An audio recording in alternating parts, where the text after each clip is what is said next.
Okay, ladies and gentlemen, boys and girls, we're going to start on the driver's side of the Jeep. The first thing that goes in is this son of a gun. I put in a brand new universal joint. I got a brand new spindle for the end of it, and I'm using the old one. You can see where it was rubbing at.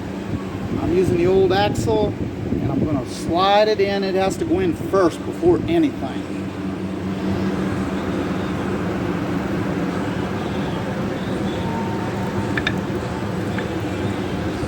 That'll line up with a seal in there, and then it'll go right on in.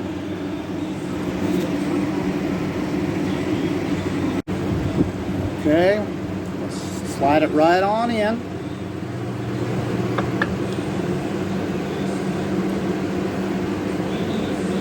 See it turning underneath the Jeep.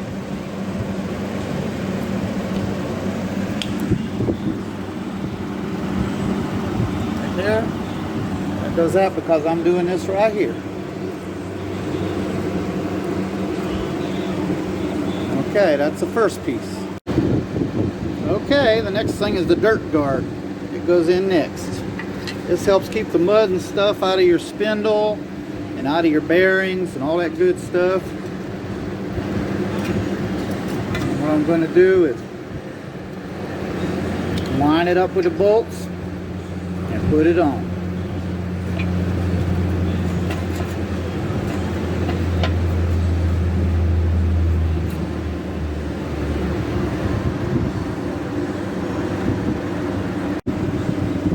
Okay, I've got the mud guard on. It's just 3 bolts that stick through. That one, and this one over here. And now I got to put on my hub bearing with the hub. That's next. Okay, this is the hub bearing.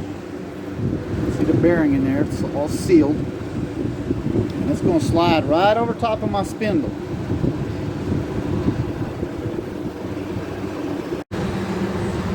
While you're ordering parts, it'd be a good idea to order some of these. These are the replacement bolts for these son of a guns right here. They're a pain in the butt.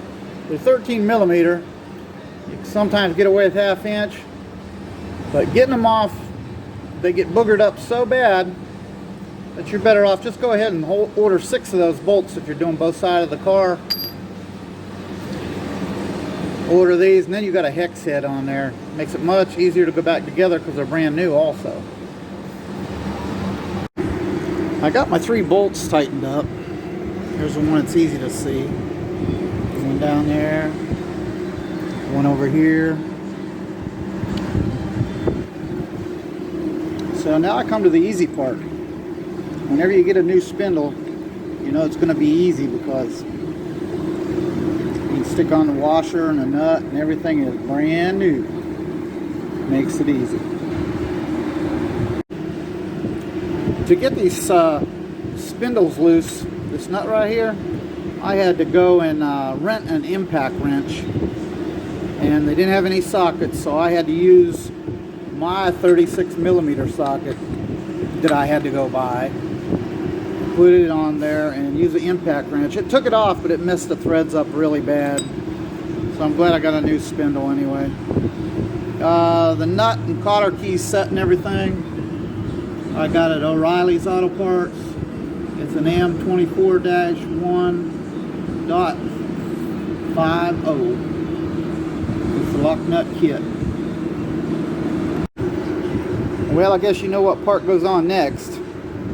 My old hub was so rusted and so battered that right here along this weld, it was busted almost completely in 2. My wheel was hanging sideways.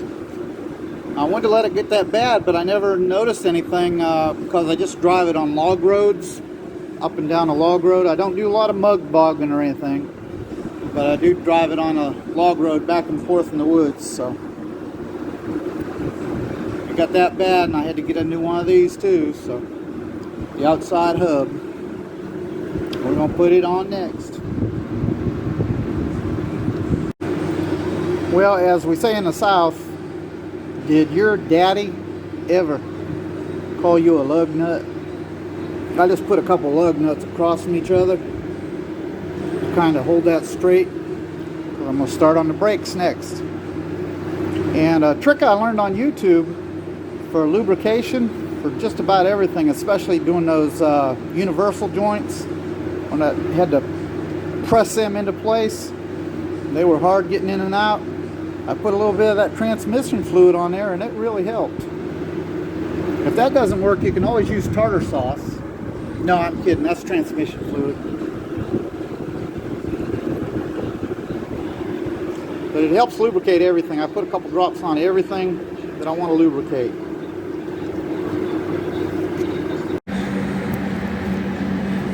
Well, the next thing I'm going to do is put on my brakes. First thing I do is put the pad in here first. And it's got a little notch right here. Right there at the top. It's got one at the bottom. Just put the pad in first. And yes, I'm using the old pads because, like I say, I'm just driving in the woods. So they got a lot of life in them, so I'm just going to go ahead and reuse them. Shouldn't hurt a thing.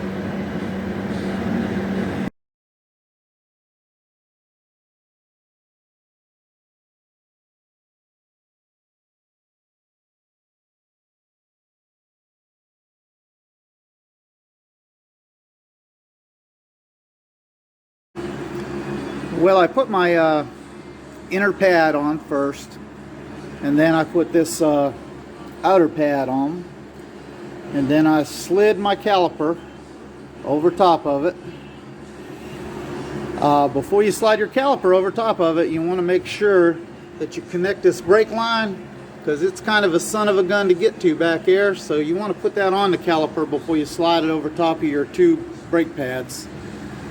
Whether you put on new brake pads or not is up to you. Like I said, I drive this in the woods. I don't do mud bogging, but I go real slow, and I drive on log roads, so I'm good to go. Another thing I ran into you need to know about is if you can't turn this thing by hand, even after you tighten up these two nuts across from each other, if you can't turn it by hand, you got a problem that you need to fix before you put the tire on and before you pump up your brake. So make sure that you can turn that. I ran into a problem because I put this new inner wheel bearing on, and it was rubbing right here pretty much on all three of them. The newer one seems to be a little heftier or a little bit bigger, so you want to make sure that those aren't rubbing and that you can turn that hub. If the new ones are rubbing, it probably isn't going to hurt anything. If you want to just take maybe a 1/16 of an inch off of there with a grinder. Mine was already on there, so I didn't want to take it all back off again, so I went on all three of them and took a grinder to them on the new one and just did a little bit on the grinder. You can see this one's wore a little bit, so it was probably rubbing originally. But you want to take maybe like a 1/16 of an inch off. There's plenty of metal there and you're not going to hurt anything. I made sure that all my bolts were tight going to these, so it was sucked all the way back in there. But you can see what a son of a gun it was to get off, how rusty it was with the original one. But the new one's a little heftier, and so you want to make sure you check that before you put your wheels on, and you should be good to go. And the last thing is this this joint right here. You want to take it off when you start, and that way you can move your wheels back and forth however you want to. But when you put it back on, sometimes the whole thing wants to turn, so you want to put a little grease right in here and put a little grease on your threads right here. And if you still can't get it to turn, don't mess up your threads. Just start it by hand. Make sure you got a couple of good turns and it started straight. And I ended up putting a jack up under here, right on the grease fitting. Put a jack up under there and put a little pressure on it, and it didn't turn. So that's the way I'm going to have to tighten this one up.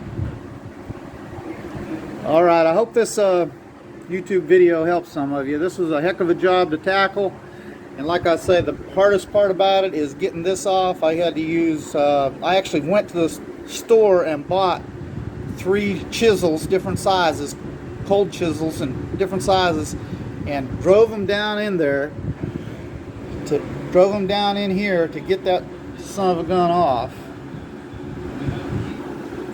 All the way around it, in between the dust guard right here. This dust guard, in between the dust guard and here, to get the son of a gun off. Just had to keep working with it, keep spraying it with bust blaster or blaster bus to break it loose. It finally came out, so I put a new one in. But remember, that actually holds your bearing too, so you need to check it real good.